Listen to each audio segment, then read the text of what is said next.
What's going on, everyone? Dustin Zana with Creating the Difference. I'm here with CEO Ronald Hicklin with Creating the Difference. What's going on, Ron?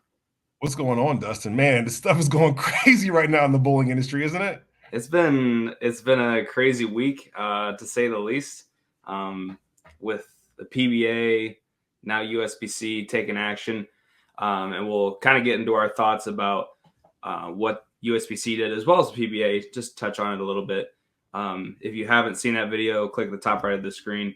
We'll link that video here. But if you did not see, USBC launched an article today explaining the banning of a purple hammer, the 2016 and 2017 purple hammers from national competition. If you read the article, from what I understand, it's only the national tournaments, not specifically in your local competition. Is that correct? Yeah, I mean the way the rule kind of reads there, or the way the change kind of reads there, is that they're really trying to, you know, make the national tournament kind of an exception to the rule, so to speak, for the approved balls, right? So basically, if you have a 2016 or 2017 made purple hammer, and you're going to go bowl the USBC National Tournament in Las Vegas, Nevada this year, that ball will not be allowed to be used. I mean, that's kind of period point blank what they're saying there. And they kind of give us some background as to why they've made this change. If you kind of look at the top, right, it kind of says that, hey, there was kind of an investigation. Interesting story. I was actually interviewed by the USBC about this particular incident. Lucky for me, I did not work at Ebonite International when this situation went down, so I didn't have a whole lot of information that I could add to their investigation. But I did tell them what I knew.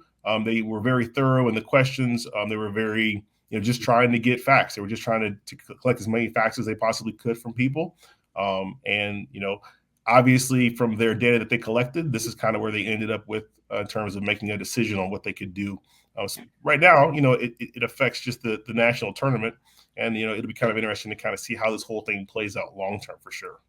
Yeah, for sure. I think overall speaking, I think USBC did the right thing. As we all know, that the purple hammers have been infamously soft when it comes to their hardness. The hardness spec is 72D. We've seen, I would say, the majority of those purple hammers be pretty soft. So I think they did absolutely the right thing. I applaud USBC for taking action against this happening. And they actually talk about some solutions. Brunswick stepping in to help the customers who do have those purple hammers to get a resolution. So you want to touch on that a little bit? Yeah, I mean, honestly, the people that need to be thanked here is Brunswick, right? Because this is not Brunswick's problem. Brunswick didn't make soft purple hammers. Brunswick didn't make, the alleged situation is that these balls were made unintentionally soft, but they were soft. Well, Brunswick didn't do that. It has nothing to do with Brunswick, but yet Brunswick still is stepping up and offering to replace bowling balls that they didn't mess up. I think that's really, really something that needs to be made nice and clear, because they didn't have to do this, but they're doing it anyway. And essentially what happens is if you go to the USBC Open Championships or the Women's Championships, you can go and Brunswick will allow you to replace, if you have one of these 16 or 17 hammers, they're going to track the serial number. So they're going to know exactly, when that ball was made and make sure that everything is, correct there. But I'm assuming that's the case. They're going to allow you to be able to get not just a purple hammer, but any bowling ball as a replacement ball for your 2016 or 2017 purple hammer. That's pretty awesome of Brunswick to be able to step up and do that. And that kind of shows you a little bit of the cooperation between USBC and Brunswick here. I mean, there's not really a whole lot of good that could come out of when you ban a bowling ball by no means. But in the same token, Brunswick's kind of offered a solution. USBC is, obviously taking a stance on what needs to happen, and they figured out a way to kind of at least lessen the impact, right, of bowlers that are going to be affected by this. Now, here's the thing too. let's be honest, probably 90% of the people watching this video, this is not going to impact them at all, right? They didn't say anything about it, banning this bowling ball for league, right? Or this bowling ball not being approved. It's just for the national tournament, they're going to make this rule that you can't use these 16 or 17 model bowling balls. Yep. So I mean, there's still opportunities to use that ball, whether it be the 2016 or 2017. But they did make the decision to remove it from the national tournament, which I do think is a good idea. It gives a level playing field for everybody that's going out there. We can kind of touch on the serial numbers. I'll bring us up here for a second. When it refers to the 2016 model, it's the first number that is in the serial number. So we'll bring that up here. Correct. And this is actually all the manufacturers and a serial number example and an example of the date of manufacturing and kind of what that means. So this is actually really good to explain the serial numbers in general. So in this particular case, we're looking at hammer, but this happens to be the bowling balls that are manufactured by Brunswick, not the balls that were manufactured by Ebonite, right? So these serial numbers here are the serial numbers that Brunswick Corporation uses. And in this particular case, it says A and it says L, and it says A represents the month, which would be January being an A, and then L represents the letter, which L would correspond to 2018. So now from the specific Ebonite balls, the first letter is not actually it's a number in the serial number, and that first number does indicate the year. So if the bowling ball starts off the serial number with a 6 or a 7 and it's a purple hammer, it was made in 2016, 2017, both those balls will be out for the USBC Nationals competition. And then they didn't say anything about 18, 19, 20, or 18 or 19, which obviously after 19, the company went out of business, and the rest of those balls would then turn into these numbers here, which would be that AL or A combination, that combination, which is what Brunswick uses. So this really only affects the old Ebonite bowling balls, and the old Ebonite bowling balls all have a number for the very first digit. So we've got a whole blog, Dustin's on the CTD bowling website, and on the blog section, we've got a detailed, not only this chart, but kind of detailed on some bowling balls that are impacted by this too. So you can kind of check that out if you're interested. Dustin, I do want to go back to the actual USBC letter again. I want to kind of just make sure that everybody is on the same page regarding the whole letter itself. They just put this out today, so this is really, really fresh. But I think it's really important too that people kind of understand. Like I said, it doesn't impact the vast majority of people. So at the very top, we'll start at the top.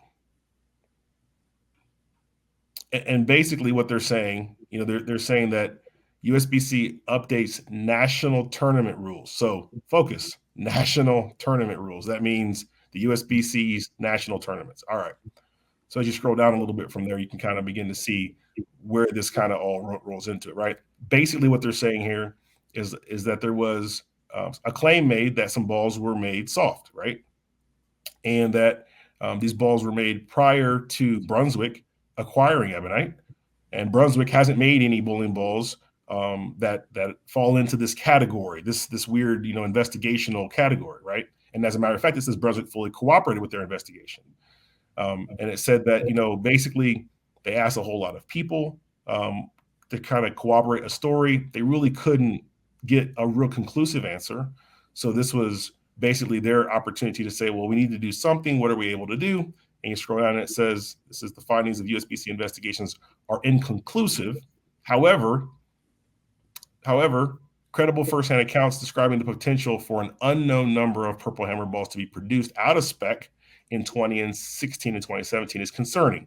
That's why those balls are now officially booted. And it says, therefore, effective immediately, USBC is instituting a tournament rule for all USBC national tournaments, which is prohibiting the purple hammer that were made in 2016 and 2017 for that competition. So you just got to kind of keep it in mind. A lot of people take things out of context. And here's another thing that got brought up, I saw on social media pretty quickly too. They're like, well, hey, if Brunswick's going to give us a new bowling ball for our 16 or 17 ball, are they going to drill it for free? Well, I can tell you, no. Like, it's not their responsibility to even replace these balls. Like, they're doing it out of the kindness of their heart.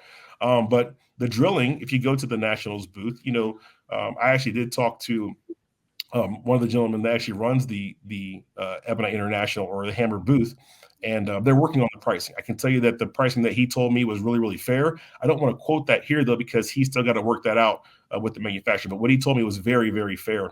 I mean, I think that ultimately the consumer here gets to win, especially if you can pick any ball you want. I mean, honestly, if you're going to Nationals, you're probably not going to throw your Purple Hammer, I would imagine. And if I had an opportunity to get another ball, I'm probably getting a 3D offset or some other new ball anyway, just because I probably have a much better chance of being able to use that in the first place. You know what I mean?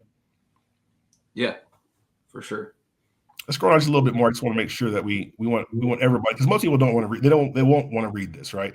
So it says there has been no such evidence, and USBC is unable to locate enough blank balls from 16 or 17 to even do conclusive testing. So they tried to get some bowling balls to see if they could figure it out, but they were unable to do that.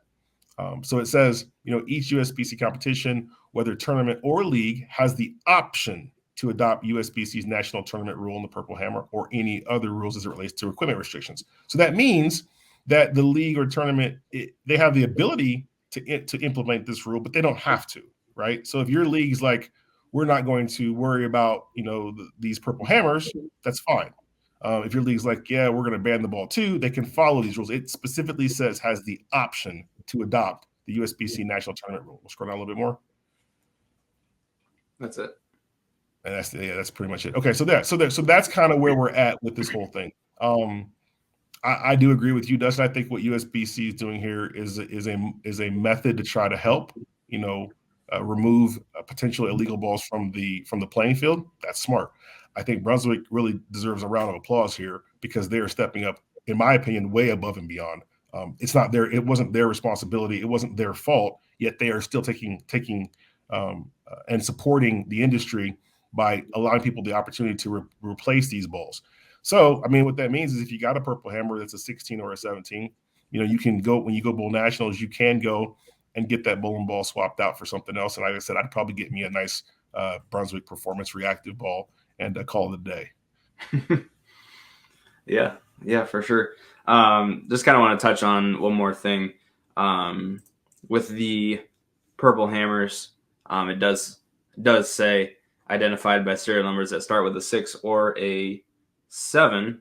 And I actually have a ball right here. Just give an example. So this ball is a 6. Starts with a 6. So if this was a Purple Hammer, it would be kicked out of the national tournament. Now, let's kind of build on what this article says. Do you think that many tournaments or leagues are going to adopt this rule, or no? I mean, I don't know. I don't know. I think that if USBC, which is kind of the governing body, is kind of saying this is what we're saying we're going to do, I do think that you're going to see some other events follow that rule. At the end of the day, what this comes down to simply is we have rules in bowling, and you don't want product that violates those rules available. Period, point blank, end of story. That's all this is, right? So now USBC has some, at least enough evidence to go, hey, balls that were made in this time frame, they could be illegal. Doesn't mean that they are, but they could be. So because they could be, the move is to throw all of them out, right? That's what you do. So I think, everybody's kind of in a little bit of a weird spot there, right? At the same token, if you do follow the USBC rule, then you're basically getting rid of balls that potentially could be soft. Like, doesn't mean that they are, but it could be soft. So I think that you're going to see some more developments over time with this, especially as data is collected. I mean, at the end of the day, everybody needs to follow the science. And there's a lot of science into making urethane bowling balls, into understanding why bowling balls get softer, and into just wear and tear on bowling balls. And I think everybody's kind of now looking at that and trying to understand that and collect as much data as possible. Like you said, like you saw in the article, they said, we're trying to collect those balls. Well, here's one of the interesting things. It's an opportunity if people are actually swapping these balls out, right? For there to be more data collected, for there to be more information, for there to be better decisions to be made. So I think, right now, like I said, hats off to USBC for doing what they're doing, because they're trying to make a rule, or they're implementing a rule based on the information that they have right now. And I think that, they're going to spend some more time doing some digging and some collecting of information and really try to understand, the softness. Here's the other thing. It doesn't just impact Purple Hammer. It impacts all bowling balls, just to different degrees.